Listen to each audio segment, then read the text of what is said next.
Bienvenue à tous dans ce bulletin d'information. Les ressortissants des pays de l'Alliance des États du Sahel, AES, sont désormais soumis à de nouvelles règles d'entrée sur le sol béninois. Ce 26 juin 2025, l'Assemblée nationale du Bénin a adopté une loi régissant l'entrée, le séjour et la sortie des étrangers sur le territoire.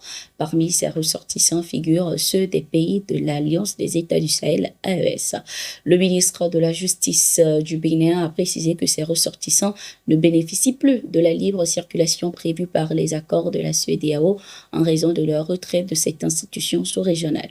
Désormais, tout étranger devra présenter un passeport ou un document d'identification valide ainsi qu'un visa délivré par les autorités béninoises compétentes à moins de disposer d'une exemption ou d'une carte de résident. À défaut, l'étranger concerné sera refoulé à la frontière conformément à la loi. Toutefois, les ressortissants de l'AES, conformément aux engagements du Bénin envers l'unité africaine, restent exemptés de visa ou de titres de séjour comme tous les citoyens africains.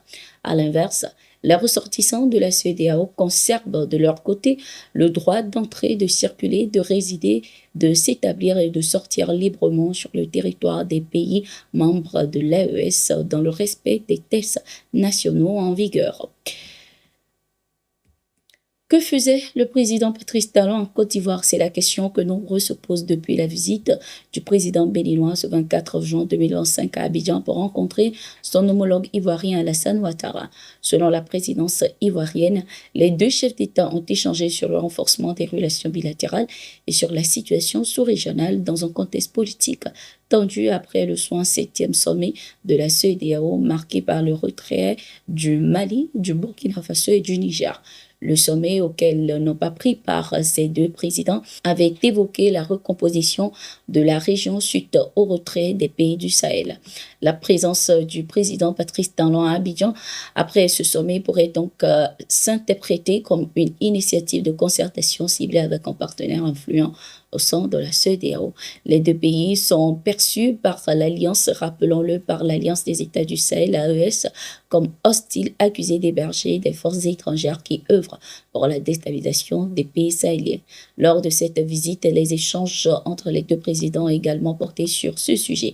Les discussions ont abordé les enjeux électoraux. La Côte d'Ivoire se prépare à la présidentielle d'octobre 2025 où Alassane Ouattara n'a pas encore clarifié s'il briguera un 4e mandat.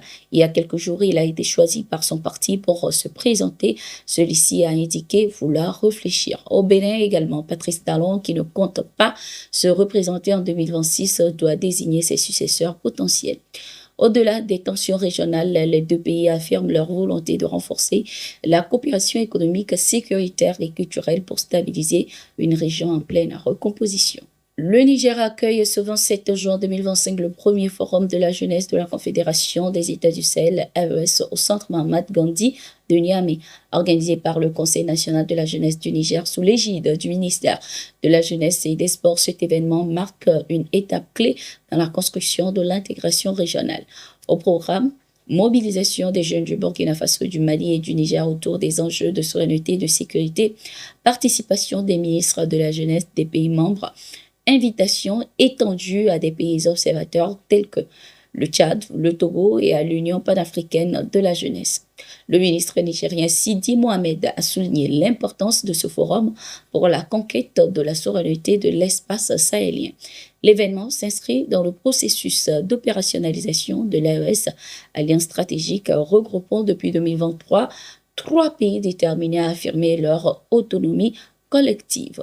La République centrafricaine est en deuil après une tragédie survenue ce 25 juin 2025 au lycée Barthélemy Bongada de Bangui, alors que plus de 5300 élèves passaient les épreuves du baccalauréat. L'explosion soudaine d'un transformateur électrique a provoqué une panique générale, entraînant une bousculade meurtrière.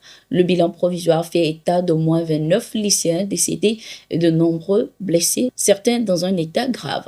Face à cette catastrophe, le président Faustin Archange Touadéra, actuellement à Bruxelles, pour le sommet de l'Alliance du vaccin, a décrété 3 jours de deuil. Il a exprimé sa profonde tristesse et présenté ses condoléances aux familles en deuil. Le ministre de l'Éducation nationale, Aurélien Simplice, a promis une enquête approfondie pour déterminer les circonstances exactes de ce drame. Tout en annonçant que les épreuves seraient interrompues dans l'établissement concerné, il a précisé que les examens se poursuivraient normalement dans les autres centres. L'opposition centrafricaine, par la voix du Bloc républicain pour la défense de la Constitution, a vivement critiqué les autorités, les accusant d'avoir failli à leur devoir de protection des élèves. Rappelons que ce terrible événement survient dans un contexte politique déjà tendu dans le pays à quelques mois des élections municipales, législatives et présidentielles prévues pour août et décembre 2025. Ainsi se referme cette édition de Gatigo sur TOTV Africa. Merci d'être resté avec nous et puis à tout de suite.